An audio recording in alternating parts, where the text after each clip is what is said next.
घोषित कर दिया है गजेंद्र सिंह को, कांग्रेस की और लोग देख रहे हैं कि कौन चुनौती देगा, कैसा रहेगा?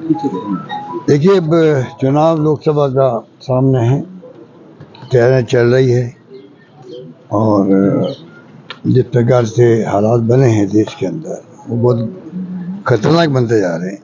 लोगों की समझ नहीं आ सकता है, बिना संविधान के देश चल नहीं सकता, कानून का राज होना आवश्यक है, तब जाके सब सुरक्षित रहते हैं। बेसिक बात ये नॉन वायलेंस, बेसिक बात है, अहिंसा हो। अब अगर माहौल तनाव का हो, भय का हो, ये डेमोक्रेसी के अंदर मंजूर नहीं हो सकता। डेमोक्रेसी का मतलब ये है कि सब खुल के बात करें, अपनी संविधान और कानून के अनुसार चले वो। पर जो ईडी, इनकम टैक्स, सीबीआई के दुरुपयोग करके आप सरकारें बदल रहे हो, विधायकों को तोड़ रहे हो, वरिष्ठ नेताओं को ले जा रहे हो हमारी पार्टी से, ये एक नई राजनीति शुरू होगी देश के अंदर। और ये बहुत खतरनाक खेल है, क्योंकि पैसे के बल पर कुछ भी संभव है देश के अंदर, कुछ भी संभव है। और करोड़ों अरबों खरबों का मामला है इनके पास में। और सामने जो विपक्ष की पार्टी है, इंक्लूडिंग कांग्रेस, उनके पास कुछ नहीं है, क्योंकि डरावना माहौल बना दिया। कोई चंदा देने से भी डरता है, चंदा दे दिया 5 लाख भी मालूम पड़ गया तो पता नहीं ईडी वाला आ जाएंगे। अगर ये माहौल बना दिया देश के अंदर तो चंदा कैसे देंगे लोग?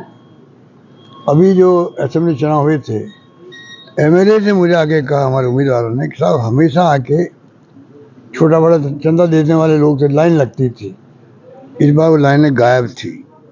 इसका मतलब है कि लोग इतने भय में और डर में आ गए हैं, पता नहीं ये हमारे साथ में क्या व्यवहार करेंगे।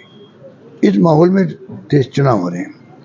मुझे यकीन है कि जो हमने काम किए राजस्थान के अंदर, शानदार काम हुए, शानदार स्कीमें थी हमारी, पूरे देश में उन स्कीमों की चर्चा है। आप कहीं चले जाओ, राजस्थान गवर्नमेंट की योजनाएं जो थी, सोशल सिक्योरिटी हो, शिक्षा में, चिकित्सा में, सबके अंदर आपने कीर्तिमान स्थापित किए।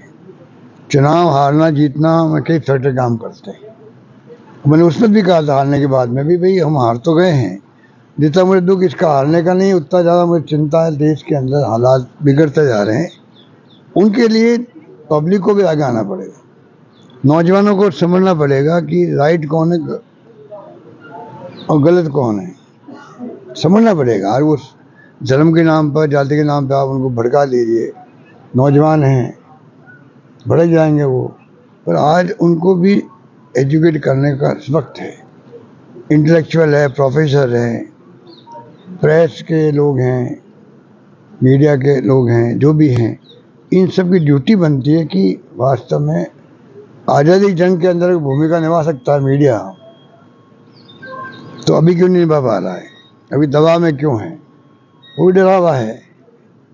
वो डरा हुआ तब भयभीत है कि पूरे देश के अंदर आप देख रहे हैं, जो एक तरफा नेशनल मीडिया चला रहा है, एक तरफे चला रहा है, अंजाम सबको भुगतना पड़ेगा।